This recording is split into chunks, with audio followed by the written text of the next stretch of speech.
Yo, haha, let's go, let's go.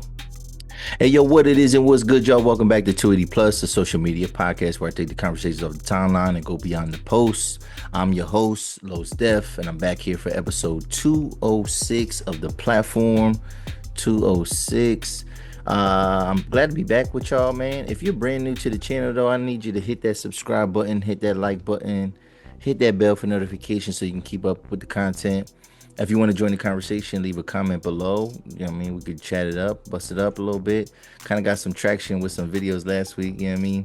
And then if you know anybody that's interested in the content, share that content with them. So this week we do have a decent we have a dope episode this week. You know what I mean saying? Let me go through the docket here. Okay, so we're gonna talk about a couple crazy things that's been happening in PA where I'm from. Couple things that hit the headlines. Just weird instances, weird moments. Crazy, some things are a little bit crazy, and we'll get into that. And all this is kind of happening around our state capital a little bit. So just to give you some context, I live somewhat close to Harrisburg. I live in an area called the Susquehanna Valley, which consists of like 3 or 4 different cities, and I'm in one of those cities, right? So going through that. We're gonna talk about the crazy things happening in PA. We're gonna react to. I have something. There's a woman that's going viral, and I think on social media she's going by Teacher Bay Williams, and we're just gonna kind of. There's a reaction to some things. So there's a teacher that's been getting some flack because of some of the things that she's been wearing. So we'll look at the reaction and then we'll kind of give our own commentary there. So that's probably one of the only videos that we'll share for this episode.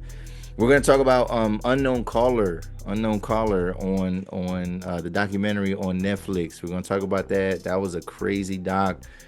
Yeah, definitely. So spoiler alert, spoiler alert. Hopefully you like maybe you want to watch it first and then come back. I'm gonna give a little bit of a breakdown.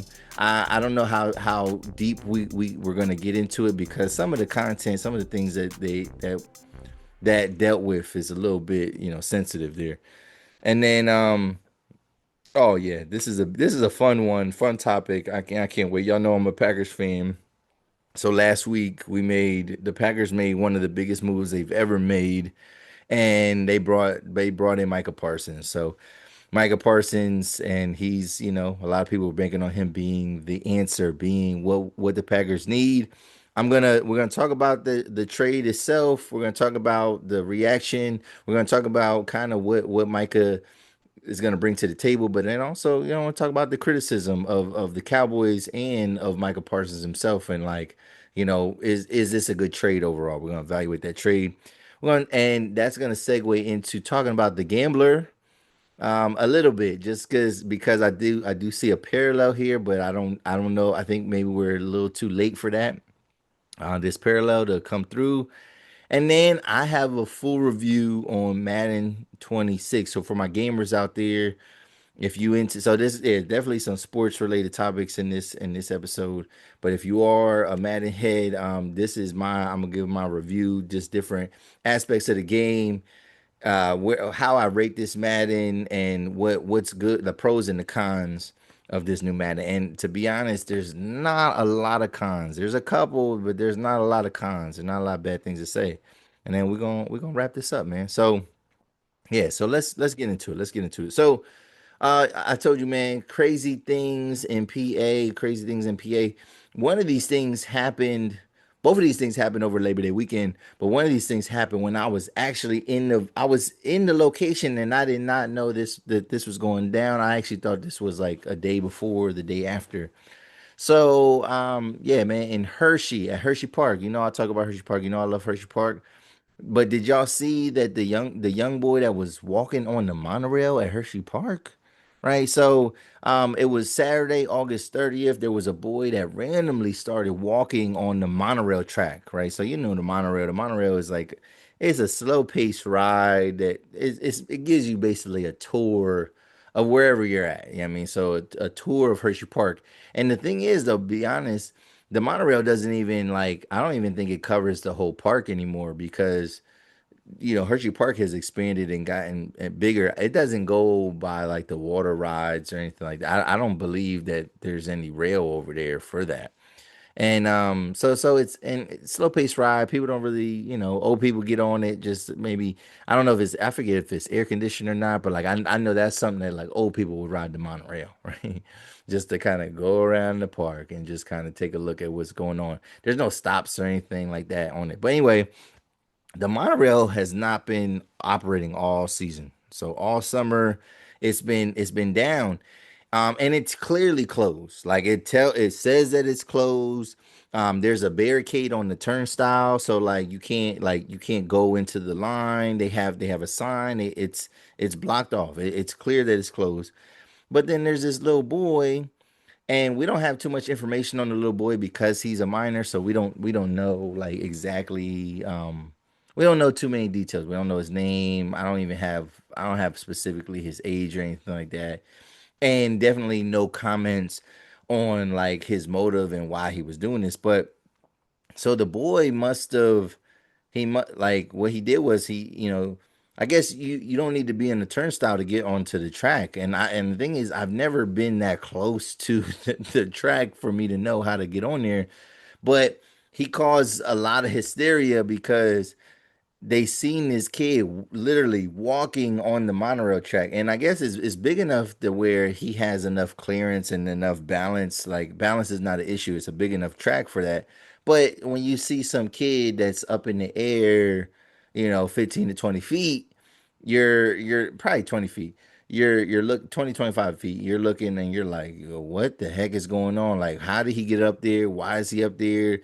And just this panic of like, yo, he's gonna fall. And because this boy, he from the looks of it, he looked between the ages of like 6 and maybe like I would say maybe I'm gonna go low end 5, high end maybe 9 years old. You know what I mean? Like that he was in between them ages. Like he was kind of small, but and he kind of didn't understand. He seemed like he didn't really understand what was going on.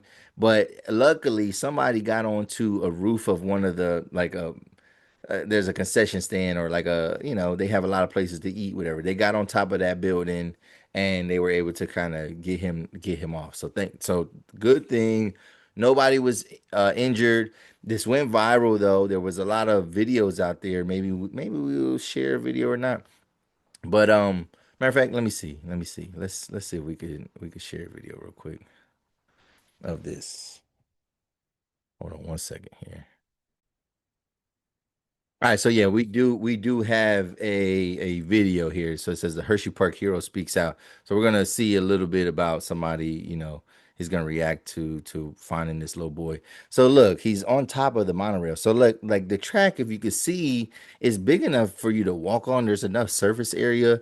And when he walks over to this building all the way over here, that's how they get him down, whatever. But like, and to be honest, from the start of the monorail to here, it's not that far. Like it's actually like right there. It might be 20 feet, 25. It might be like 50 feet, away. It's not. It's literally right in the same vicinity. So he didn't get far on the monorail, but like, it was obvious that he was on there because if thousands and thousands of people are there, you can clearly see this little boy. But let's take a look here. Speaking out about his viral, adrenaline-fueled rescue of a lost little boy on the park monorail. Go that way! Everybody was like, oh my God, there's a kid up there. There's a kid up there. Park officials say the little boy entered a section of the monorail, which was not in operation, through a secure area that was chained and barricaded. Horrified bystanders watched him walk the monorail from below on Saturday evening. Stop! Keep going! No, keep going! John, a father of 3 on vacation at the park, was watching his family's belongings when it all went down. This kid is walking on the monorail, and obviously panic kind of sits in a little bit. When you have Oh yeah, he was little. kind of Now that boy might instinct, have been it 6 doesn't or matter if 7. it's your kid or not, it's a child, that you want to make sure they're safe as possible. Springing into action, John, who is a veterinarian, ran to the roof of a concession stand, hoping it could get him close to the monorail and the little boy. There was a fence that I jumped on, and then I was able to jump on the roof from there, and then it was a straight shot up. John never looking back despite his fear of heights. It didn't bother me up there because it was just concentrating on one thing, and I didn't hesitate on any of it. The frightened little boy was in John's arms in just a few seconds as the crowd cheered from below. So when I finally got him in my arms, honestly, there was no words. I was just mumbling, I'm so happy, I got you, you're okay, you're okay. And then it was okay, now how do I get down from here? And luckily, another gentleman was waiting there for me, and he helped me out. The boy was whisked away by staff, and as John descended from the roof, his wife spots him on top of the building. I heard this, John! And I'm just like, and that's when it kind of like, I was able to think again and like hear everything. And I looked down, I'm like, oh my goodness, okay, yeah. I'm like, I just waved to her. I'm just like nonchalantly. It's been a whirlwind of attention for John since Saturday night, with one special phone call from the parents of the little boy he saved. They contacted me, and then we had a nice conversation. Obviously, super, super happy to hear that he's back with his parents. And then I got a nice thank you as well from the son, so that was nice. And John has seen the video and cannot believe that was him who climbed onto the rail. Fear of heights still there, but he now knows he can overcome it when it really matters. Great job, John. Apparently, John's wife couldn't believe it was him. John, what are you doing? Well, she knows. All right, we're gonna stop it here because we don't want no copyright infringement or anything like that. All right, that boy looked like it, yeah, and I would say from 5 to 7 years old at the most. I don't know how, like, again, I don't know what motivated him to go up there. Obviously, a couple things come to mind when I see that, though. You know what I mean? Like, where the hell was that kid's parents? Like, where were they? How did he, because he had to be away from his parents for a long enough period of time for him to, not only get past the barricade of where the monorail was, but then to keep walking. So like, how long was he unattended, or how long did he like get away from his parents? How long was that? Did he have any siblings? Like, did anybody else want to go? And like him having siblings, did that contribute to like how he kind of got lost in the mix and for him to go up there? Because if he's like 5 to 7 years old and he has like little siblings that like really need a lot of attention, it might be easy for him to like kind of skirt off whatever. Or if he has bigger siblings, maybe one of them was supposed to be watching him a little bit, and then maybe they didn't do their job, but like it looks away. It is definitely possible. I'm not gonna say it's impossible to lose your kid at an amusement park. It's definitely possible. It definitely is. However, I go to Hershey Park a lot, very often. And a lot of times it's just me and my son. And I just don't, I can't, my son would not do anything like that. Like he not really a rule breaker for real. I'm not gonna hold you. He ain't gonna push the limit. Like that's doing too much. Like that kid was doing way too much. But like, I ain't gonna lie though, I was a wanderer though. Like I was a kid wanderer when I was little. Like I always dipped off from my parents. You know what I mean? But like it was never to do nothing like kind of like dangerous or reckless. The danger was me being by myself, right? In the 90s at the height of stranger danger, you know what I'm saying? That was the danger in itself for me separating from my family. But a lot of times I was in somebody's toy section, I was in somebody's electronic section. I was always easy to find. And I was one of those kids that, because I don't even know if they do this anymore, because I have not heard this in so long. But like this was so common to me, and that's why I thought everybody experienced this. But like when you get lost in a store, right, or your parents lose you in a store, they don't know where you're at. What they do is the common courtesy is for them to go to customer service, and then they say somebody's missing, and then they announce it on the loudspeaker. So I cannot tell you how many times that my name was called on the loudspeaker talking about your parents are looking for you, come to the front desk, and then it'd be like, ah. And I think I did it so often that I think that my parents, it almost, maybe it became so passive, and it just was like like I already knew what it was like, and that was just their way, because I had no cell phone or no pager or nothing like that. So that was just their form of communicating with me. Like it was like, all right, I'm not about to walk over here, walk over there, he know the deal. He know the drill. He know where to go, and we're gonna make him go to the customer service desk. But like, it was common. Like, and I want my mom to actually my mom and or dad. I want them to actually vouch for this in the comment section if they see this video. But like, how often did I wander off? Like, how often? Tell the audience how often did I wander off? Because I felt like it really was common. And so like, but like I have not heard that in a while. Like I have not heard about a kid.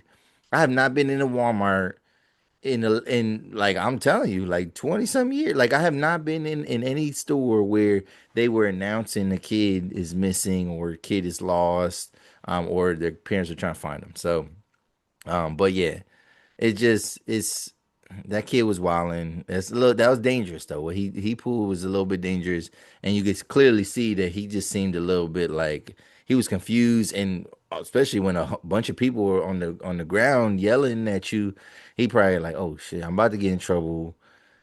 I don't know how to get down though now, because now I don't even know what I'm doing. Like I don't even know how I got here. I'm just bad as shit. So I just got up here. So but yeah, so what you think about that? What's the craziest thing that you've ever done?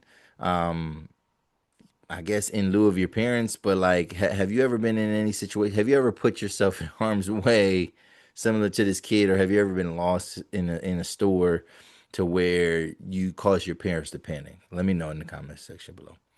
All right, let's move on. Another crazy thing that's happened in PA, and this was on Labor Day. But yeah, there was a lady that drove and crashed into the Kipona. Her name was Elizabeth Borer. So the Kipona it's an annual celebration that they have in Harrisburg at Riverfront Park. And so yeah, so there's a place in Harrisburg called like City Island. That's where like the Harrisburg Senators, that's a minor league baseball team. That's where they play they games. And then they what they do is they close off like Front Street, which is right against the water, and then the bridge. There's a bridge, and then it's like a festival. It's like there's arts, there's all type of cultural performances. They bring carnival rides. It's all type of concessions, food, and things like that. Big festival, and it's always happens around Labor Day. Usually it's 3 days. I think this year was 4 days, so it went from Friday to Monday.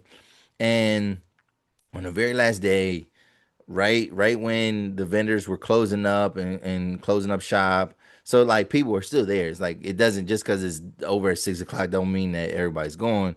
Well, there was a scene where a woman, a deranged woman, runs through barricades and parked cars, and where it's supposed to be blocked off street for people to walk on the whole street. I mean, kind of like block party style.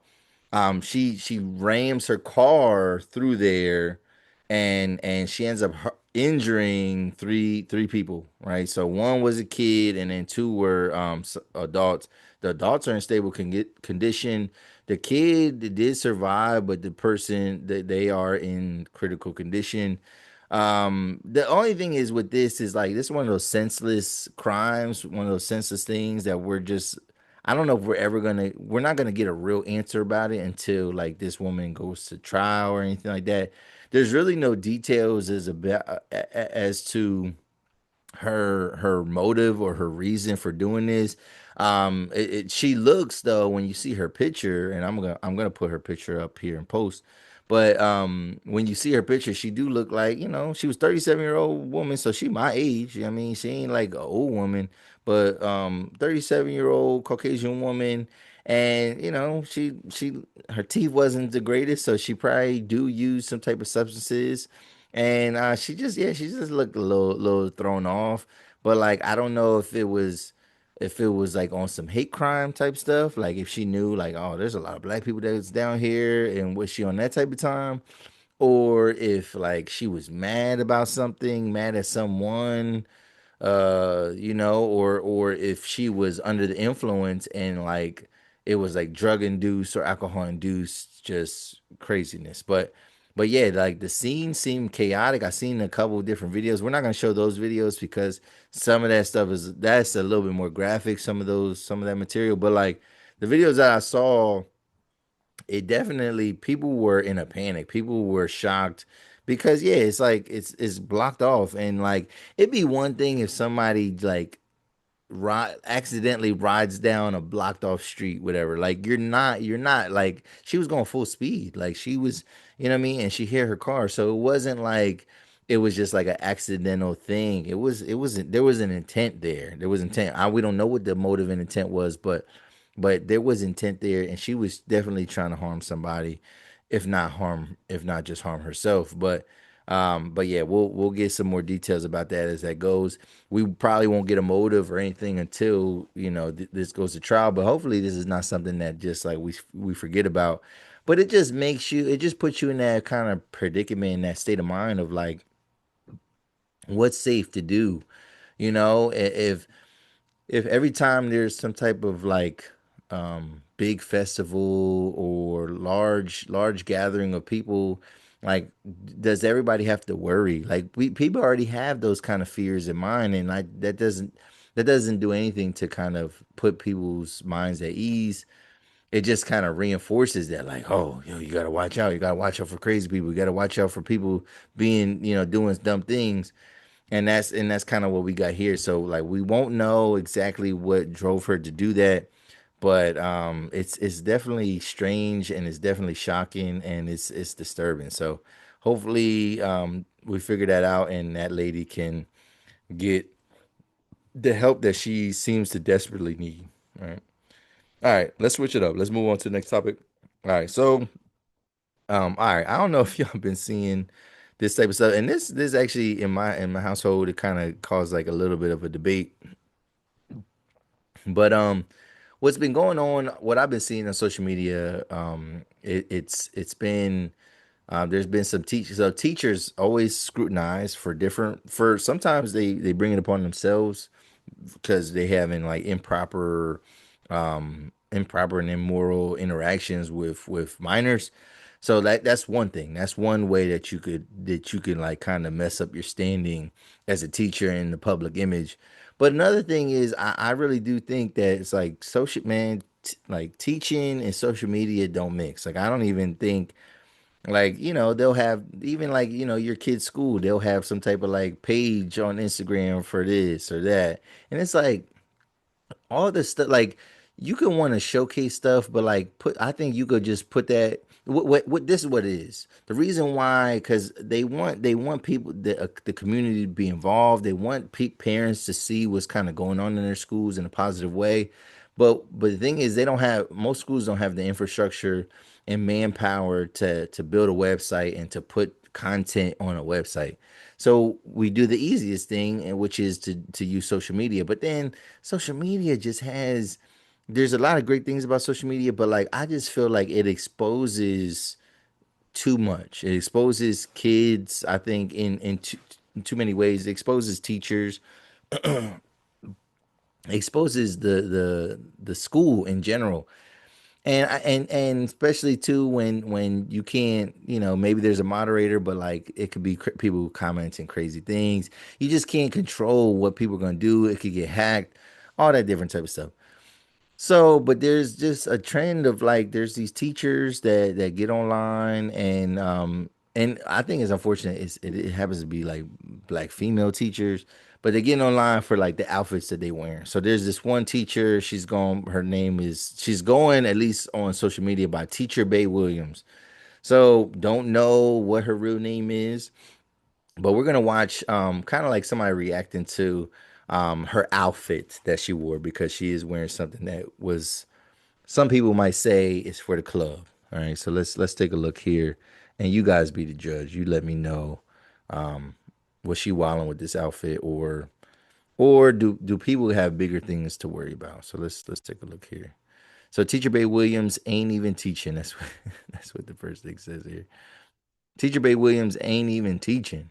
So here we go. Let's see what this content creator has to say.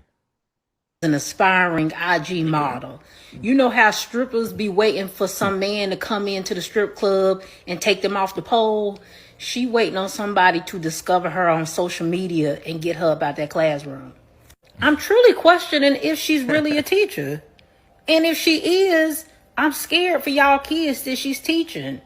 It was bad enough that she's out here having photo shoots and recording herself in the classroom, writing on that whiteboard in all caps while her booty jiggle. If that wasn't bad enough, she don't even know the appropriate "your" to use. And this is the woman that's teaching your kids? It's bad enough that she can't dress appropriately. She also can't teach. I seen a comment that somebody left telling her that she was in competition with the little girls at the school that she's teaching at.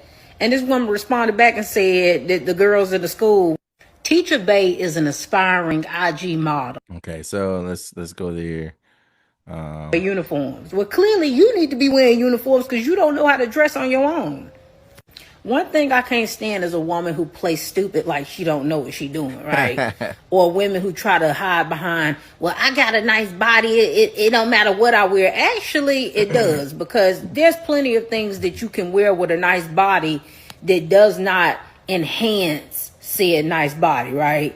You can easily wear wider leg pants. You could easily wear looser fitting blouses, right?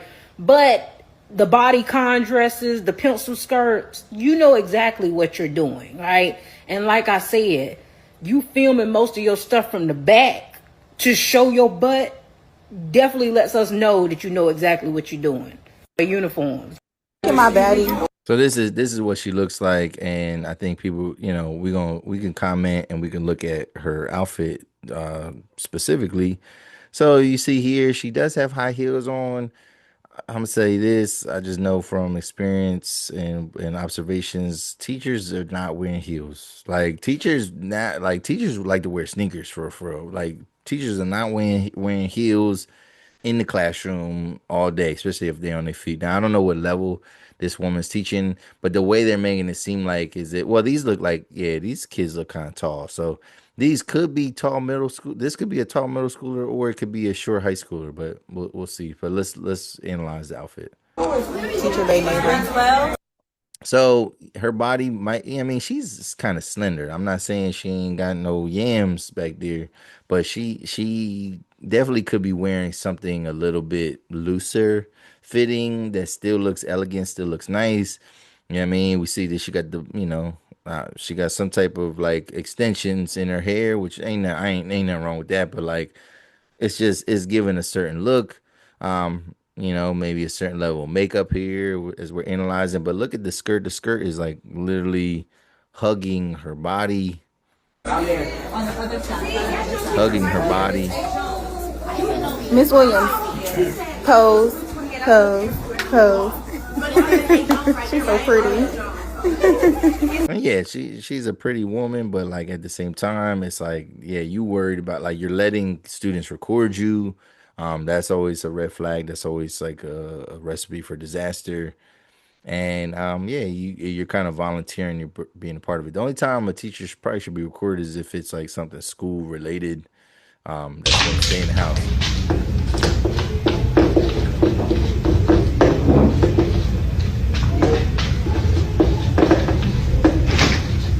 So this one, yeah, I mean, you can see the yams like right there, pretty visible. I think she does do a movement where, okay, so it's not too clear, obvious there.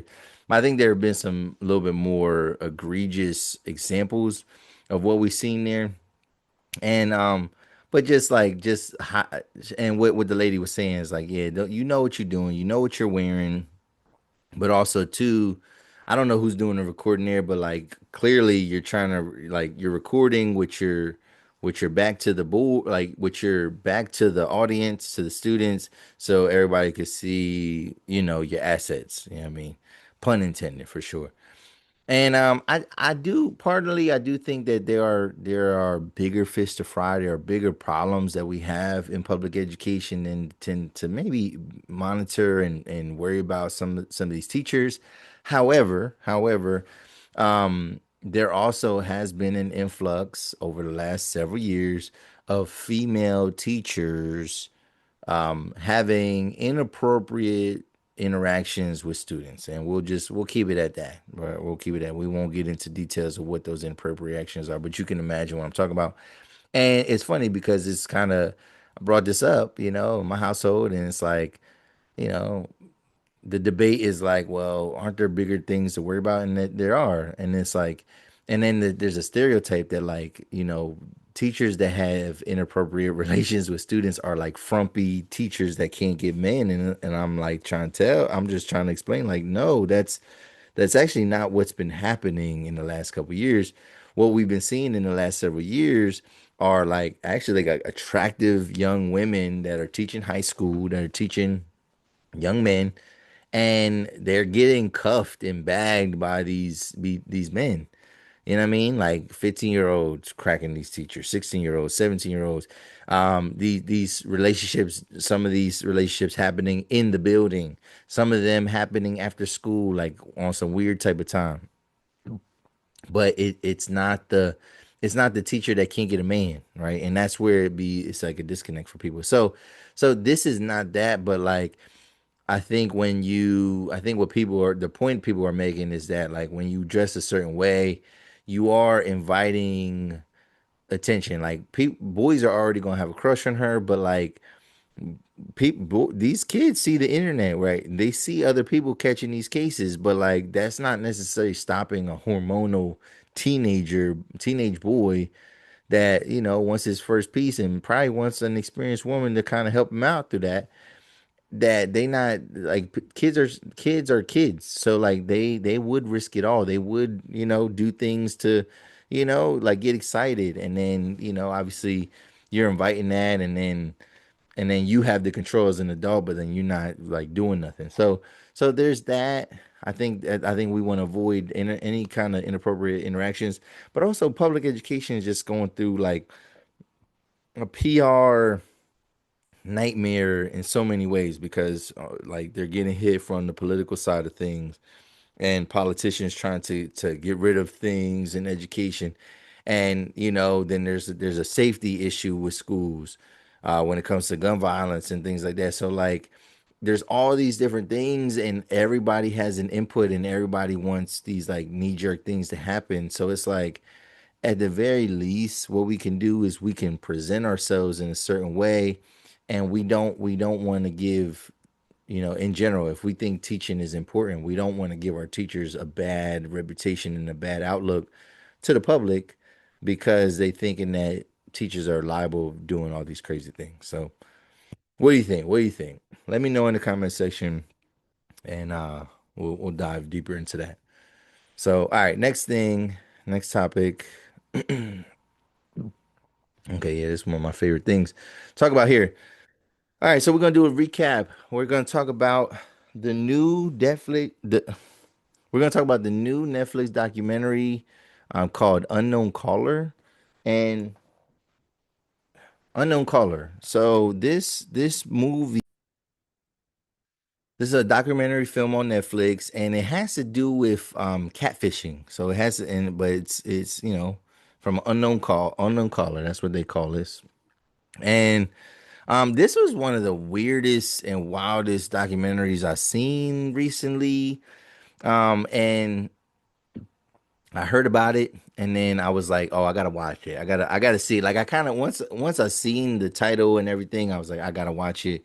And once I got some free time, I put it on. So this documentary was about a teenage girl that was like cyberbullied very severely, catfished, and her name was Lauren LaCarrie, and she had this boyfriend named Owen, and basically they receive like all type of like messages and DMs from an unknown number, right? And unknown profiles and stuff like that. The harassment lasted for 2 whole years, pretty much, right? So what they do, so like again, and spoiler alert, there's gonna be some things that I talk about in this that kind of give it away. But this was also on the news. Like this is something that's real. This is something that happened. So they paint this picture of this girl who was very unproblematic. She was an athlete. Her name was Lauren, and she had this nice little boyfriend, right? His name was Owen. So Lauren and Owen, they were this couple. They were both athletes. It got to the point where they hit it off right away. They were spending a lot of time with each other. The kids were even labeled a golden couple by their peers. Um, And then even to the point where like their parents start hitting it off. So like the parents are kind of like it's a family. They're all hanging together, and that's how it kind of should be. So it's like innocent. It's like nice. So you're watching it, you're wondering like, well, what's gonna go on? Like who's catfishing who? Somebody trying to take somebody man? What's going on? Whatever. Then all of a sudden, Lauren starts to get these weird random messages, and they also get to her boyfriend. And these messages are saying some crazy things. Like some of the messages are telling the girl Lauren to harm herself, calling her ugly, just berating her. They're saying stuff about Owen. They're saying things that invalidate their relationship.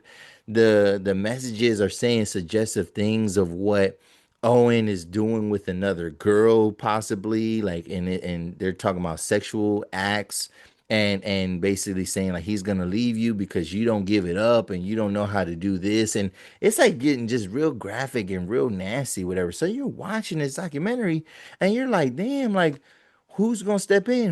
Who's doing this? Like how? Why are they finding this out? So it's basically the beginning part is just that narrative of what happened, but also like everybody's efforts to figure it out, right? So then they're trying to, this turns into like a who done it, right? It turns into a who done it, and everyone is trying their best to try to piece different things together to find out who is sending these messages. And they can't come up with anybody. But then there are certain things that people are starting to add into the equation. They're starting to think about like animosities and beefs that these people have. And they start to even blame another student, and this student was like adamant, like, yo, I don't got nothing to do with this. I wouldn't do this.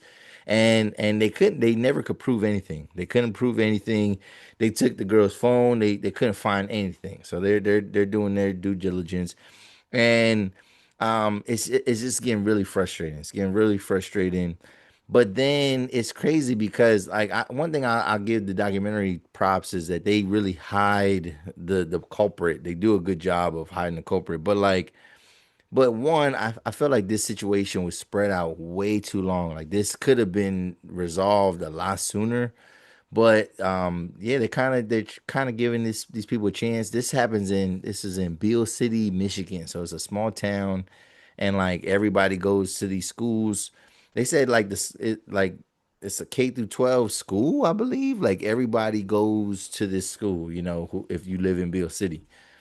So like it's pretty tight knit, so you kind of can eliminate and guess who it could be, but no one is getting it right. So they're accusing this girl, they're accusing other girls.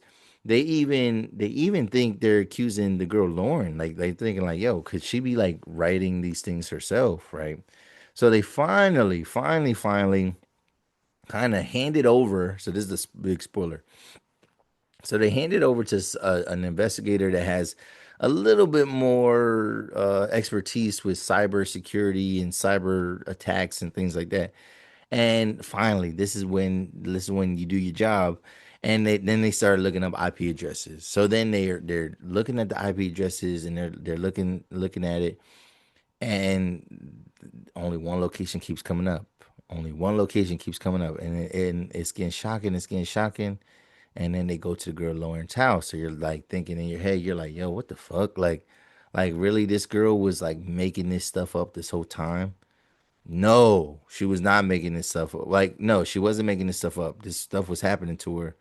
But then they kept like looking at devices, and they found out it was coming from the mother's phone. So then you're even thinking like, no, ain't no way that the mom did it. Like maybe the girl still was doing it from her mom's phone, so people don't know. Nope. Nope. The mom was just a sicko. The mom was a sicko, man. And so yeah, so and this is what she tries to say. She tries to claim that like she didn't do it at first. Like she wasn't the one that initially started it, but like she continued it, which makes no sense whatsoever. Like it's like, and that's the thing, when you're dealing with a liar, they'll pick a out, and even if it don't make sense, like they'll stick to that out, and they'll be like, no, like I'm telling you, I didn't do this, I did.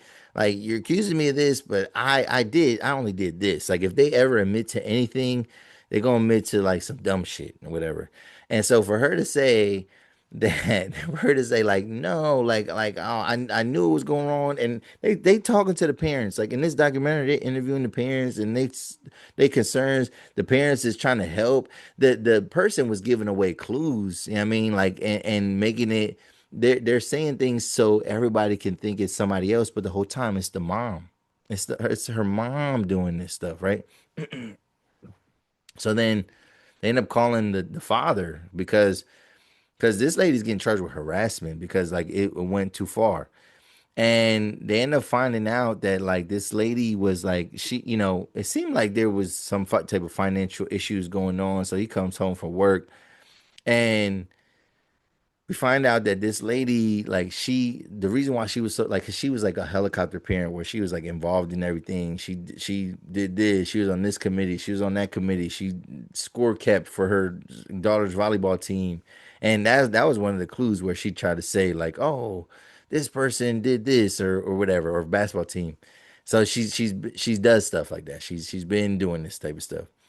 But like what they find out is that like the reason why she got all this time, she was unemployed, but like her husband was led to believe that she was holding this job this whole time. Like and then it was like two different jobs that she ended up lying about. So then and then he tells the cops that like no, she has multiple phones. And so like she was probably doing this type of stuff off of burner phones. Some of it was from her phone and they were like encrypting it. And then like it's just funny because like this is something where I have to look back. I have to go back into the documentary and watch it because before we know it's the mom, like I need to see like what was she saying to make us like to divert us or to make us like not believe that it was her. Because it was like I said, Netflix did a good job of like hiding the who did it, but it was just still like unclear as to like wait up or oh okay she's saying she didn't start it, but then that doesn't make sense because it's like why would you? It doesn't make sense to continue something and like she's trying to make it seem like yeah we were just trying to find out who it was and like hopefully people would confess or things like that. It was like yeah no there was no one to confess because it was you. It was you the whole time.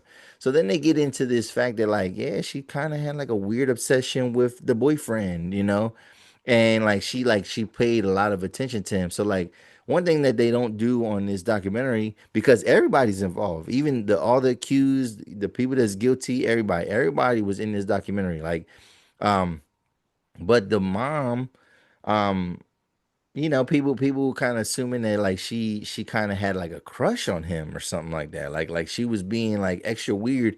And then you put in totality all the things that she was saying, and yeah, it was almost like she was jealous of her daughter, right? Like maybe like because yeah, she was without a job. Her daughter was experiencing all this success, even though it was in sports versus like real life or her everyday life. She must have been like she was missing something and she felt jealous of her daughter and maybe her relationship. And but yeah, like saying the suggestive things about sex and things like that and saying like oh he's gonna leave you because of this and this. And it's like were you trying to encourage your daughter to do those things? And then when she was asked if her daughter like considered suicide and things like that, and she was adamant to say no, like she didn't consider self-harm. And then and basically try to justify it and say well no, if my daughter was showing those things I know my daughter, so but then the thing is like so you're saying that if she did show us signs that she was gonna hurt herself that would have automatically made you stop. You know what I mean? But like you bullied and you cyber bullied your mom to this extent, or to you cyber bullied your daughter to this extent that like you know like it's like you think that you can be the one to help her and stuff like that, but like you're the one that's like doing all the bullying, right? So it was just weird. It was funny because as I'm watching it, I'm like, yo, this is like cyber Munchausen, right? Because the daughter was not, and it does take a little bit for you to like see sometimes like your abuser and like you to understand like they're harming you.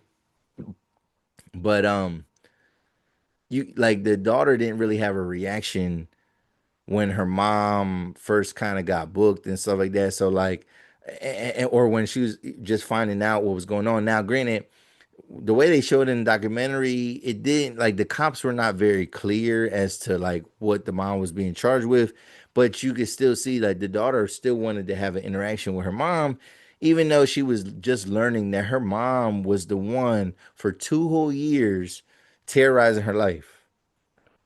So it's just it was sick, man. It was sick. It was disturbing. And this lady obviously needs some help. And she was just like the way that she was trying to cope and reason with us, even though she like we see that you're a bold-faced liar. It was hard to watch. It was hard to kind of get through some of these parts because it was just like shut like I just was yelling and screaming like shut up. Like you don't deserve nothing. You don't deserve no grace.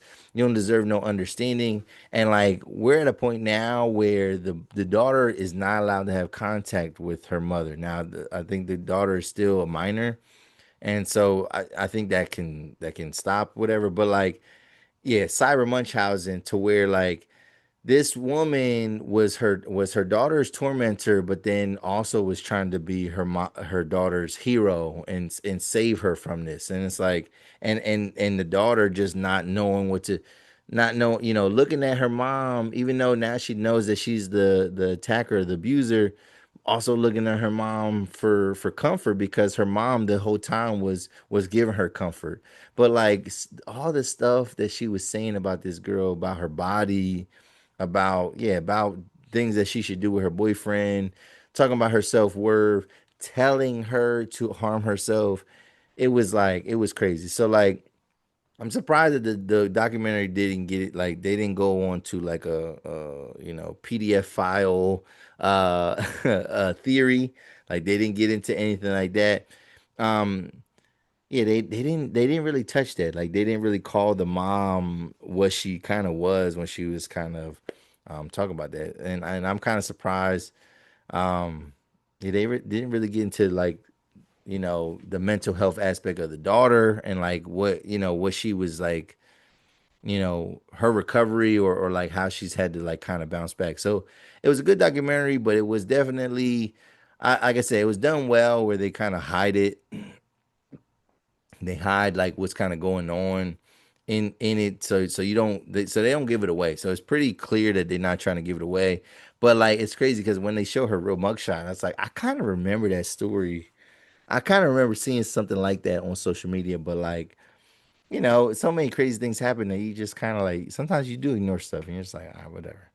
But yeah, crazy documentary. Go check it out, man. Again, I left a lot. I did tell you the who done it, but this is something that is nonfiction. It's real. Like you could look it up if you want. You could look up Bill City catfish and you gonna find some stuff. So you can learn the background of it. I left a lot of different things out because there was a lot of things that kind of happened in there. And just yeah, I want you to kind of react to like how this woman talks and just the psychology behind all this. Like what does it mean and like, how do they move forward? So leave a comment below if you've seen it. Leave a comment below. All right, let's do it. Let's talk about it.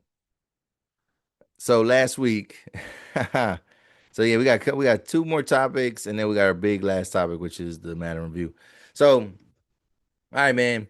Last week, right? I'm just chilling. I think I'm taking my son to football practice. This was like last. I think it was like It was like a Thursday. I think it was Thursday. So I'm taking my son to football practice, right? Then my boy calls me, and I pick up the phone. One of my best friends calls me, right? Steve, my man Steve, he calls me, and I pick up the phone, and I think from the way I picked up, he knew that I was unaware, right, of what something happened, right? So because it's just I was like, hey, what's up, man? What up? So first thing he says is, so you don't know. He says to me, so you don't know, because he could tell by the inflection of my voice. Now, when he said that though, this man had me thinking that something happened to one of our friends, right? Because we from a rough area, and I'm kind of desensitized to like bad things happening. Like I can prepare for it. Like it's not I don't get like devastated as much. I'm desensitized. You know what I mean? But I'm vigilant though, and like so when he said, "So you don't know," I thought something bad happened to one of the bros, and I said, "No, what?" He said, "Yo, y'all got Micah Parsons." So my friend Steve is a Cowboys fan. I am a Green Bay Packers fan. And he calls to tell me about Micah Parsons going to the Packers. And I said, "Yeah, right." That's the first thing I said to him. I said, "Yeah, right, man. Whatever. Like, whatever." Like speculation. He's like, "No. Y'all traded 2 first-round draft picks and Kenny Clark, and y'all resigned them for Micah Parsons." And I was like, "What?"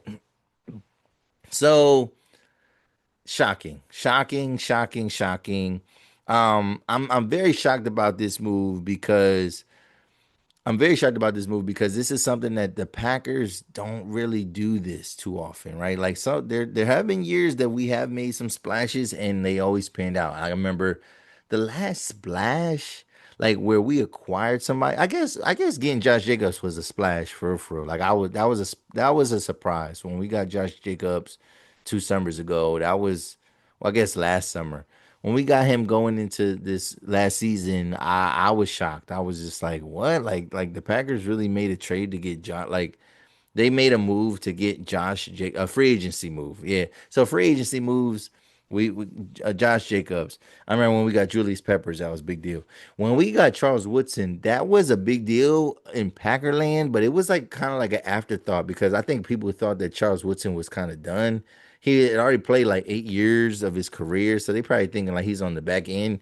And then for him to have like a better second half of his career, after being like a solid starter for a long time with the Raiders, when we got Reggie White, that was a big deal, right?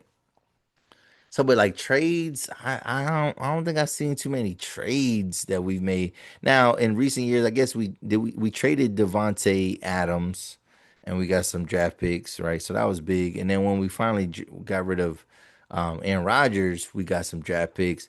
But like those were guys that were like on the tail end of their careers. But for them to get Micah Parsons, who just turned 26 in the springtime, so his is his 26-year-old season, like for us to get somebody like that, it's like unprecedented. So like, and for us to give up what we gave up, right? So we gave up 2 first-round draft picks. So like that's we're mortgaging our future on Micah Parsons. So that's one thing that kind of makes me a little bit uneasy. Then we resigned him, right? And we gave him a big contract. And that's the thing. It was all summer. We've been trying to get a pass rusher all summer, all off season for real. So Miles Garrett, we like everybody was like thinking like, oh, we can get Miles Garrett. And then but then it just seemed like no, the Packers don't do that. The Packers are not going to spend money on a guy like Miles Garrett. They're just not going to. And then Miles Garrett ended up taking the bag and going back to the Browns. Then I did hear Michael Parsons' name one time, once or twice, just quick, but it was never nothing came of it. Trey Hendrickson was the biggest. That was like we was like kept hearing about him. We're gonna get this pass rusher. We're gonna get this pass rusher. We made no moves towards it, and then he ended up getting a little 1 year little pay bump. You know what I mean, to kind of satisfy him because I don't think he showed up to camp. And then, so I was just like, whatever, you know what I mean? I knew that Michael Parsons was in a contract dispute currently, but that had nothing to do with the Packers. So I was just like, all right, that's none of our business. That's nothing. But then, like, no, and this gives me like, I don't know, now that we're not in the Aaron Rodgers era, like, it gives me some like reason to like think about like I think like the Packers is because for a little bit I ain't gonna lie, coming into this offseason now or coming into the season, I'm thinking like, man, we made some moves, but we're not trying to get better.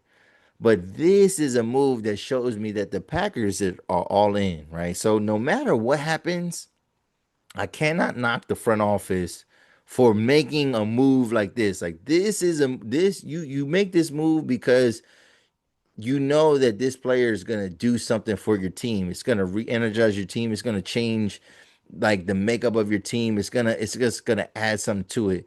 And then for them to make an aggressive move like this to say, we don't care where we finish next year, at the end of this offseason. We don't care how we finish the other offseason. Another Micah Parsons is not coming through that door whenever we were supposed to draft. So like we're cool. We'll take the L on that, right? And I gotta commend the Packers for going all in. So happy about that. Little bit upset about so Kenny Clark is a really good player. Two-time Pro Bowler, did not have his best season last season. He has a big contract, and his contract is not really like team friendly at all. Like it's actually a pretty bad contract. So like actually on a dollar amount per basis thing, when you look at the trade, it's not that much trade off because like Kenny Clark was due to make some serious bread. Yeah, I mean, especially in the last like year of his contract, he was gonna be making some bread. So like I think there's a little bit of offsetting here when it comes to salaries. Like, so I don't even think that we need to trip right there. But then it looks like, all right, damn, like, we gave up a solid player in the inside. However, the Packers, prior to Micah Parsons, we do have Xavier McKinney, which is, right now, he's one of the best safeties in the league, right? He's had a couple seasons that have been great. Last season was crazy. He had his best season of his career. So but like, do you game plan for a safety? No, like you game plan for like crazy defensive linemen, crazy linebackers, and edge rushers. And so now we have that player that teams have to account for, teams have to plan around. And going into this season, we did not really have that. So like, yeah, like because I like Rashawn Gary, and I think Lucas Van Ness can be good, but we haven't seen enough from them to like say for sure, like, yes, these guys are the answer. We have these guys under contract for a couple more years, so it's good. But like now with Parsons on one edge and Rashawn Gary on the other, and then it's gonna open it up for that middle. You know what I mean? So, um, just on that, right? This like let's go to the Packers, this Cowboys side. So the Cowboys are getting killed in the media right now, like getting killed in the media, and everybody is just wondering, like, how could they do this? How could they make this trade? Why would they not re-sign Micah Parsons? Micah Parsons is, some people might look at him as a generational talent, but either way, he's a cornerstone and an anchor of your defense currently, right? He's the best player on your defense. I mean, because Trayvon Diggs is okay. Like, I mean, like he kind of got exposed a little bit. I mean, he's not as good as we kind of thought. Deron Bland is good, but it's like, cornerbacks, like, you know what I mean? Like, they don't really have great linebacker play. But so Micah Parsons was that game changer. I remember Micah Parsons' rookie season too, like went crazy. Micah Parsons' rookie season, he was defensive rookie of the year, but he was second in defensive player of the year voting, right? This guy in his first four seasons has had no less than 12 sacks, right? Last season was his worst season with 12 sacks, right? But every other season he has more. Um, so it's like, how do you get rid of that? How do you get rid of that person? How don't y'all come up to a compromise? How do y'all cope with this? And then the way they're coping is the way they're talking about his run defense, and they're basically saying we need to stop the run. So I guess they think that getting Kenny Clark is going to help them stop the run. But when you look at PFF grades and things like that, Micah Parsons was better at stopping the run than defensive tackle Kenny Clark, and Kenny Clark didn't really even play on a lot of run downs last season. He played on mostly passing downs because they wanted his pass rush. So yeah, some of these arguments like to justify it just don't seem valid. So like it seems like this probably was like more of a personal vendetta. Like Jerry Jones is upset with Micah. Like Micah is like, yo, I like, you supposed to take this contract that I'm giving you. You supposed to, honor it. We're gonna pay you, but like you gotta wait your turn, boy. Like, and Micah, very vocal, and he got his way out of there, and they end up making the trade. They didn't have to, and that's the thing. That's why the Cowboys are getting killed because at the end of the day, even if Micah is disgruntled, They don't have to trade him. I mean, you basically make him play because the way his contract is probably constructed to where like he has to play to kind of recoup some of that. So what does Michael brings to the table? I kind of already talked about that. He's an edge rusher. He's gonna take a lot of pressure off of the cornerbacks because we do not have a lot of cornerback depth. He's a game changing type of pass rusher where he's scary out there, man. Like he's so athletic that it gets crazy out there for teams. And like he's just somebody that you gotta really game plan for. I think he brings an intensity to his game and to the locker room. Now he could be a cancer to the locker room. Who knows? I think things kind of got bad in Dallas. And just too when you know they're always waffling and trying to figure out who they got to pay. Like they don't, not that Jerry Jones don't pay players, but like they are always looking.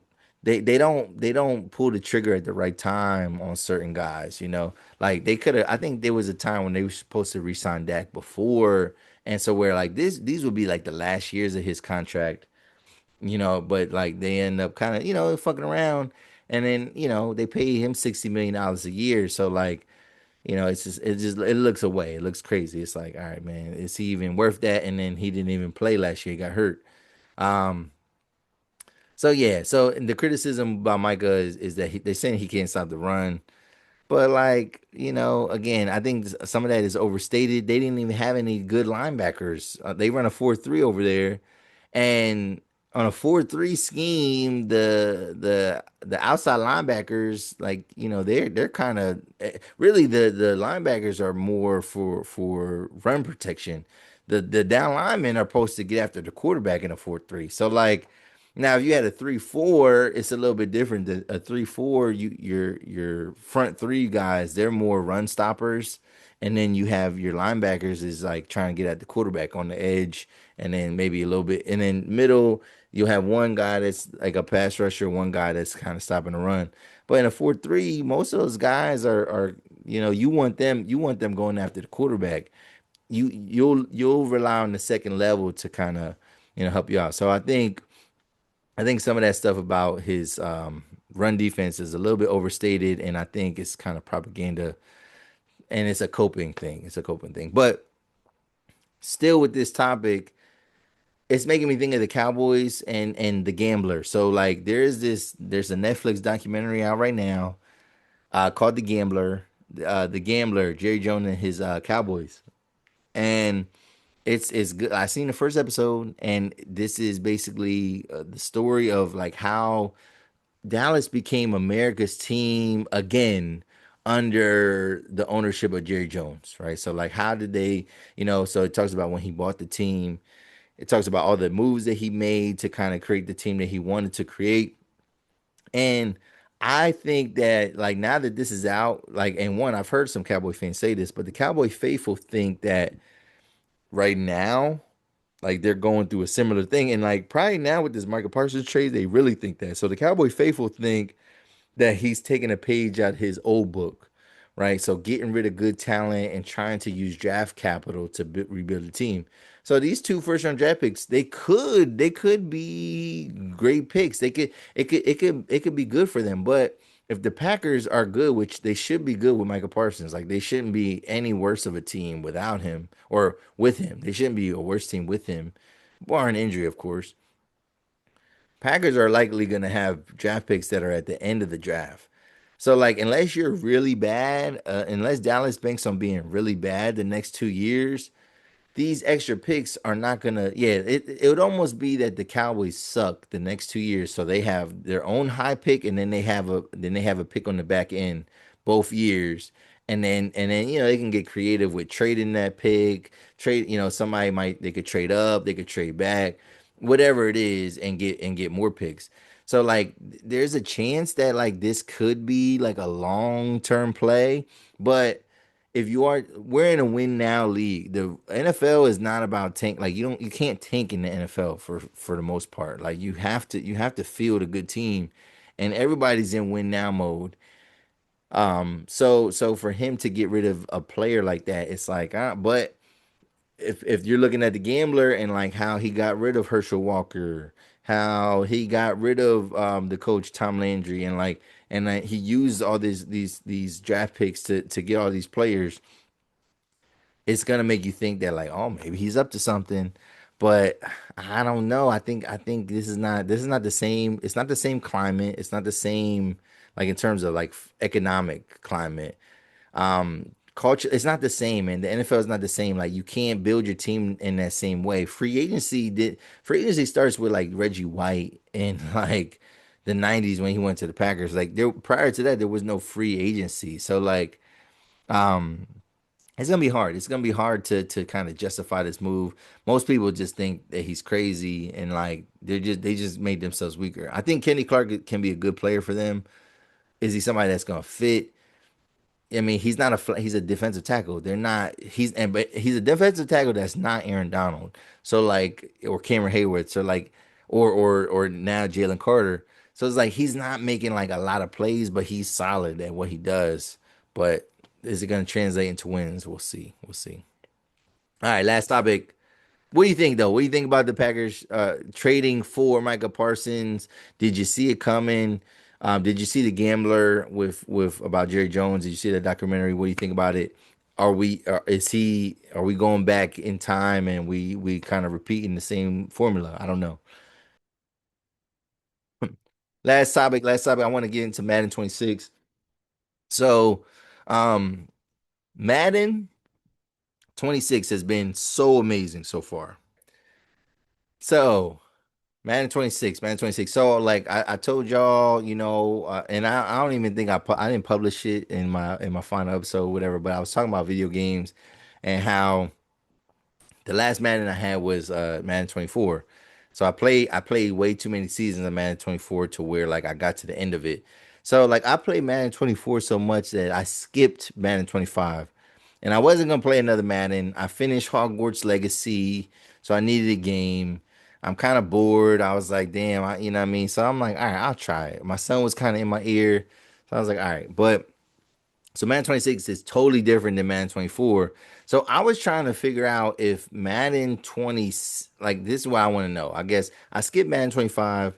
So I need people in the comment section. I need y'all to tell me, is Madden 25, because if that's the baseline, was Madden 25 closer to 24, or is it closer to 26 Madden 26? Was Madden 25 closer to Madden 26, or is it closer to Madden 24? Because as I'm playing Madden 26, I've heard that this is an all brand new game. It feels like an all brand new game, and it's been amazing so far. In the beginning, it was a little bit tough. And I hate when people say that all sports games are the same every year. That could not be farther from the truth. And like again, when you skip a year, sometimes you see the big difference. And like there's so many things that are different in this game. So I'm gonna talk about the improvements and the upgrades, and then we'll talk about some cons. All right. So improvements. So let me see. I think I got like 5 or 6 things that are to me are improvements of this game. So improvements, realistic animations, right? So number one, this game improved with the realistic animations. Like players are way more slippy and bippy than they were before. They're more agile than ever before. Pass rushers really bend around the edge on teams. Guys can slip through holes. Guys are even more like stumbly and bumbly, right? So like they kind of like can like stumble and kind of catch their balance, and they fall forward a lot better. So all those animations, chef's kiss, right? Um, they truly allow you to break the goal line, right? And have these like goal line collisions. And like when you do break the plane, the play automatically stops. Like and like just the way they do it, even when you're diving, you can get hit in a very realistic way that like it doesn't look like it's glitched out. Like it looks like they really moved your player when you were diving and you're trying to do that. Um, yeah, so making the players more agile, it's easier to juke and cut corners, but it also means that it is easy to over pursue. It's easy to over pursue on runs and for pass rush. So like that's a good thing though because that's realistic. Like guys are running, a lot of times guys over pursue, like they're coming in fast, but they're not necessarily like setting their feet or like kind of sitting down in their tackle. They're just kind of like just trying to rush at you, and doesn't always bode well for you. So like it requires you to have a little bit more patience and like intelligence when you are like kind of making tackles and stuff like that. So animations amazing. Like it looks real. It looks and feels so real. Second thing I would say are coaching upgrades. So like um, the older Maddens, there were coaches' goals and there was a talent tree, but it was easy to complete, right? And the goals didn't change too much. Like you couldn't really change like season long goals or weekday goals. Like it was just a set list. And like once you got through it, you got through it. So like, and there was no incentive or no penalty for not, there was no penalty for not achieving the goal, but also there wasn't no incentive to try different goals because you would get the same output every time. So this Madden, it's way more in depth. The coaches' goals are way more comprehensive. There's like so many more badges that you have to like earn and collect. Um, the badges have kind of replaced that talent tree that they used to have. And these badges are very goal specific and they're not easy. They're not easy. Sometimes these goals they require you to achieve it multiple times. So like it might be like, oh, rush for 150 yards three different times. I mean, so it's like it doesn't rush through these things quick. And then there's different levels and you can reach mastery and like these things truly improve your team or improves like certain aspects. And the thing is too, you have to pick for on a week to week basis, you have to pick what you want to focus on. Like you can't just have like your whole talent tree or basically and like everything is great for you. No, like you have to pick and choose what you want to focus on. So that makes it just makes it good. And like I said just previously, the goals like you can be downgraded. Like if you're not meeting your goals, you regress. I mean, and so like it just keeps you on your toes and like it makes you want to be specific about what you're picking. Um, so that's good. So coaching upgrades. Third thing I think is great on this new man is that they have a real halftime show and a real weekly recap show. So they always had a halftime show, and the guy would kind of announce and talk about some scores and stuff like that. But like you would see no footage, so you didn't really know what was going on, barely see a score. So now they actually, I mean, they show you three different games. They'll show you in-game footage, right? And like obviously it's AI and CPU type movement whatever, but like they'll give you like the highlights, the a highlight, and then they'll give you the box score and kind of what's going on. So they do that three different times in the halftime show, and then post game on a weekly basis then you go watch the weekly recap, and then again they're giving you highlights and showing you the standings and stuff like that. So like this the menu and everything is like very way more comprehensive, but so that's another upgrade. um I think what else they have? Oh, way better play calling and audibles and hot routes and stunts. Way more options for play calling and setting audibles pre-game. Also too with hot routes. In old Maddens, right? Like Madden 24 and probably Madden 25, everybody you didn't have all the hot routes for your receiver. You had to have a certain ability to get access to all the different hot routes because there's like 12. I mean, it's like 12, 16 hot routes. And on Madden 24, you would only get those if like you had certain badges. On this one, they unlocked it for everybody. So like each play is way more customizable. You could be way more creative in your play calling um and your hot routes and stuff like that. And it's easy. There's in-game on the fly substitutions that are great, but then also for defense they have stunts where like you can run these stunts and like they're really effective, and like they move your linemen around so they're not just coming straight forwards all game. I mean, so dope stuff there. um Way better upgrades in like player upgrades, just kind of improving your player, but also like with scouting, it's way easier to see like the whole draft board and kind of improve guys. But also too, like there's last thing I think is a plus of this game is the realistic play styles.